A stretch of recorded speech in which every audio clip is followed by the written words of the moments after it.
কোচবিহার নির্ভয়া কাণ্ডে বাস চালক ও কন্ডাক্টরকে গ্রেফতার করল পুলিশ। আটক করা হয়েছে বাসটিকে। শুক্রবার রাতে এই বাসেই ঘটে হাড়হিম করা ঘটনা। অভিযোগ, ফাঁকা বাসে একা পেয়ে এক তরুণীকে অপহরণের চেষ্টা করে বাস চালক ও তার সঙ্গীরা। চলন্ত বাস থেকে লাফ দিয়ে বাঁচেন ধূপগুড়ির ওই বেসরকারি ব্যাংক কর্মী। তার পায়ে অস্ত্রোপচার হয়েছে। অবশেষে পুলিশ চিহ্নিত করতে পেরেছে বাসটিকে। বাসটির নম্বর WGT 2634। ধরা পড়েছে বাসের চালক ও কন্ট্রাক্টর এবং বাসটির খোঁজ মেলে দেওয়ানহাটাতেই। অভিযুক্ত দুজনও দেওয়ানহাটার বাসিন্দা। অভিযোগকারী তরুণীও দেওয়ানহাটার বাসিন্দা। শুক্রবার কোচবিহার থেকে দেওয়ানহাটা যাওয়ার পথে এই দুর্ঘটনা ঘটে। তরুণীর অভিযোগ, দাঁড়িয়ে থাকার পর একটা গাড়ি আসলো হঠাৎ করে, এসে দিনহাটা লেখা আছে সামনে।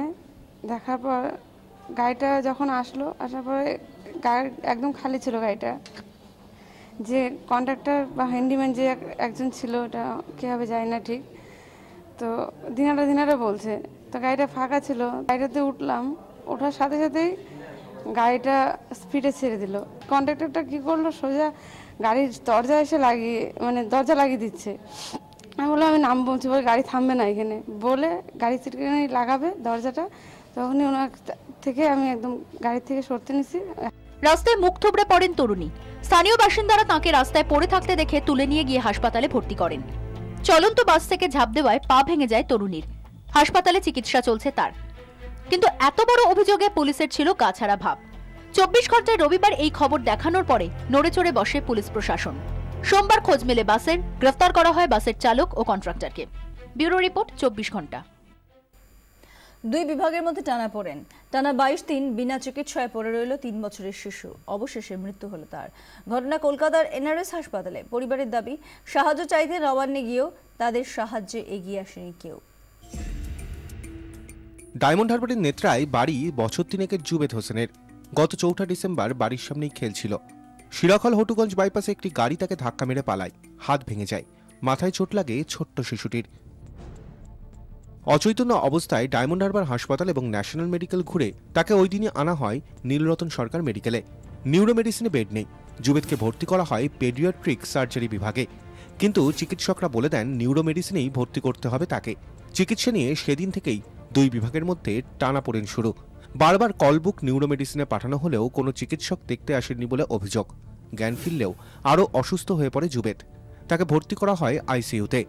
এই ডাক্তারবাবুদের বক্তব্য যে আমরা আমাদের যথাসাধ্য আমরা চেষ্টা করছি, এটা আমাদের কাজ না, এ নিউরো সার্জারি ডিপার্টমেন্টের কাজ। হয় ওরা ওখানে ভর্তি নিক, নাহলে এখানে যদি থেকে ট্রিটমেন্ট করতে হয় ওরা এসে ট্রিটমেন্ট করে যাবে। নিউরো ডাক্তারবাবুকে আমরা বলছি, স্যার আপনারা ওখানে ভর্তি নিন, বললো আমাদের এখানে বেড ফাঁকা নেই। নিউরো সার্জারি ডাক্তারবাবুকে রেফার করলে ওরা আসতে চায় না। ওরা হচ্ছে কি নিউরো সার্জারি ডাক্তারকে চিঠিগুলো লিখে পাঠাচ্ছে, ফোনও করে, তবুও ওরা আসে না। গত শনিবার জুনিয়র চিকিৎসক দুর্ঘটনাগ্রস্ত জুবেদের MRI লিখে দেন, কিন্তু অতটুকু শিশুর কিভাবে MRI করা হবে তার কোনো নিদান তারা দেননি। সুরাহার আশায় নবান্নে ছুটে যান জুবেদের পরিবার, কিন্তু সেখানেও কোনো সাহায্য মেলেনি। জীবনের প্রথম ওই নবান্নতে গিয়েছি, গিয়ে গার্ডেদের বলছি যে দেখুন আমি এরকম NRS থেকে এসেছি, আমার পেশেন্টের অবস্থা এই, আমি একটু দিদির সঙ্গে একটু মমতা ব্যানার্জির সঙ্গে একটু দেখা করতে চাই। বললো বাবু ওইভাবে তো হয় না, এখানে থেকে চিফ মিনিস্টারের কাছে ওইভাবে সরাসরি হয় না, তুমি একটা দরখাস্ত লিখে জমা দিতে পারো, আমরা CM সাহেবের কাছে পৌঁছে দেবো। 22 দিন কার্যত বিনা চিকিৎসায় পড়ে থেকে রবিবার জুবেদের মৃত্যু হয়। এখন শুধু কান্না সম্বল অসহায় পরিবারটির। গোটা ঘটনায় প্রশ্ন উঠছে চিকিৎসকদের ভূমিকা নিয়ে। কেন দুই বিভাগের চিকিৎসকদের এমন অমানবিক মুখ, তা নিয়েই উঠছে প্রশ্ন। ক্যামেরায় পার্থ পালের সঙ্গে সন্দীপ সরকারের রিপোর্ট, 24 ঘন্টা।